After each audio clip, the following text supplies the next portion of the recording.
Halo, selamat malam semuanya. Perkenalkan, nama saya Denny. Selamat datang di konten resah. Konten ini saya buat sebagai jurnal pribadi saya untuk mengatasi ketakutan saya dalam bersuara di ruang publik, dan sebagai sarana untuk menguji kemampuan kognitif saya dalam menilai sesuatu. Apakah proses berpikir yang saya lakukan dapat diterima oleh akal sehat atau sebenarnya sesat pikir? Kamu boleh menilai. Silakan tulis di kolom komentar.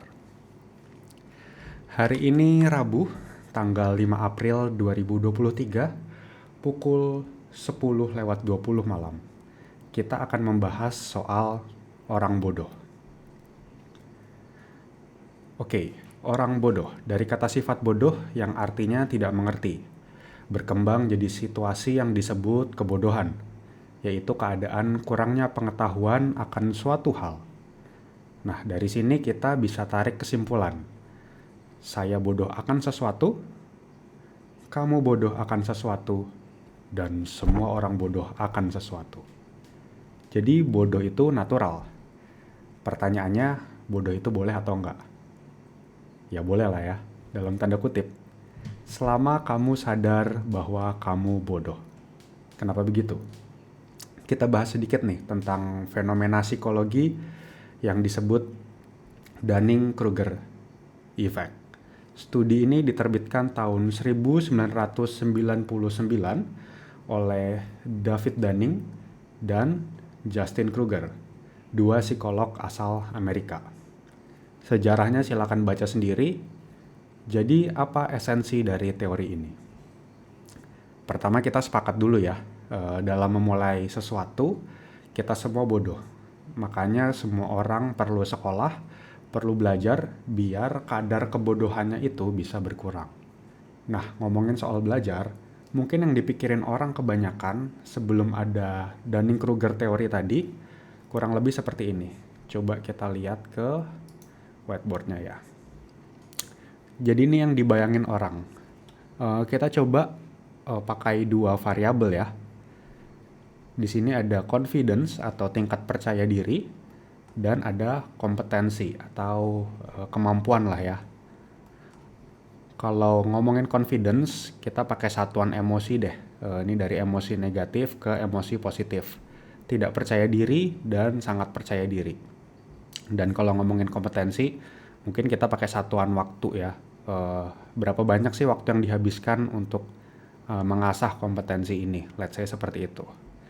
Nah, mungkin orang berpikir kalau belajar sesuatu itu pasti kita dari nggak tahu apa-apa, jadi nggak percaya diri. Lalu mulailah latihan, mulailah membaca buku gitu.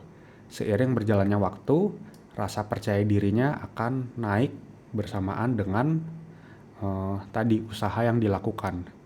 Jadi naik terus secara linear, kurang lebih seperti ini.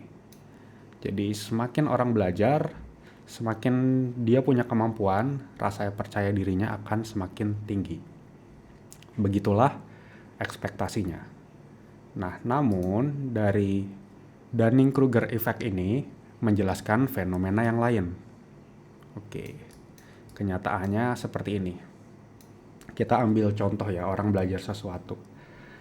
Misalkan saya nih suka main gitar, dan ya kita coba ngomongin gimana sih pengalaman orang yang belajar gitar. Biasanya kalau baru mulai belajar gitar itu diajarin 3 kunci, C, F, dan G. Atau kalau main di kunci dasar G itu G, C, dan D. Nah, secara teori, kalau orang menguasai 3 kunci itu aja, dia udah bisa main ratusan lagu. Nah, let's say orang tersebut bisa 3 kunci itu. Dan dia akan sadar, oh ternyata main gitar itu gak sesusah itu ya. 3 kunci aja udah bisa main ratusan lagu. Wah, tingkat kepercayaan dirinya nih naik nih. Lalu karena dia seneng, dia memutuskan belajar lagi. Tadi cuma belajar 3 kunci, belajar lagi kunci-kunci yang lain. Lalu mulai dikenalkan tangga nada mayor dan minor. Lalu mulai belajar kunci variasi seperti kunci 7, kunci 9, augmented, lalu apalagi diminish dan lain-lain gitu. dan wah ternyata banyak juga yang perlu di hafalin kuncinya. Lalu belum belajar dinamika, belajar olah rasa, lalu belajar petikan, mulai dikasih repertoire klasik, waduh pusing banget. Dan ngelihat orang-orang lain yang mungkin udah lebih jago, eh, bisa jadi mentalnya down, kayak mungkin gak ya sampai ke titik itu, aduh makin turun nih rasa percaya dirinya. Nah tapi di titik ini dia tidak menyerah, belajar terus deh, latihan terus deh. Lama-lama bisa juga gitu, lama-lama menguasai satu dua hal yang susah tadi. Dan semakin dia mengeluarkan usahanya, otomatis skillnya akan semakin nambah. Dan dari sini ya lama-kelamaan rasa kepercayaan dirinya juga bertambah. Dan ya naik-naik terus seiring berjalannya waktu. Nah inilah fenomena Dunning-Kruger. Lalu apa yang kita bisa dapat dari sini? Nah kalau kita lihat nih, orang yang baru belajar dibandingkan dengan orang yang sudah berlatih lama dan memperoleh kemampuan hebat, tingkat kepercayaan dirinya bisa jadi sama. Misalkan nih orang yang baru belajar kita lihat sebagai poin A ya. Lalu yang udah banyak latihan kita anggap sebagai poin B. Nah, apa yang bahaya dari sini? Yang berbahaya adalah jika orang-orang di poin A menganggap dirinya setara dengan orang-orang di poin B. Kenapa berbahaya? Karena orang-orang di poin A ini akan cenderung gak mengerti situasi, tapi merasa mereka mengerti situasi. Akan cenderung menghakimi, akan cenderung menyesatkan yang lain. Lalu gimana cara ngatasinya kalau gitu? Nah, sebenarnya ini fenomena natural ya.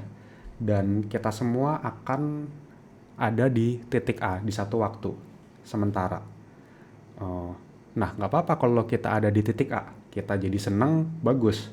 Kita jadi percaya diri, bagus. Tapi kita harus sadar, selama kita ada di titik A ini, kita belum tahu apa-apa. Jadi, kalau kamu masih di titik A, ya nggak usah banyak omong dulu kali ya. Nggak usah coba atur-atur orang. Atau nggak usah lah bikin video react di TikTok misalkan. Nggak usah sok-sok ngajarin orang. Beda cerita kalau belajar bareng ya. Ya intinya belajar dulu deh. Sampai kamu sadar bahwa kamu itu emang beneran bodoh. Kamu turun ke sini dan belajar terus sampai akhirnya lama-lama bisa semakin percaya diri. Ya, jadi seperti ilmu padi, kian berisi, kian merunduk. Kamu adalah orang bodoh kalau kamu nggak sadar dirimu bodoh. Begitupun saya. Sekian buat hari ini, kita ketemu lagi di kesempatan berikutnya. Bye-bye.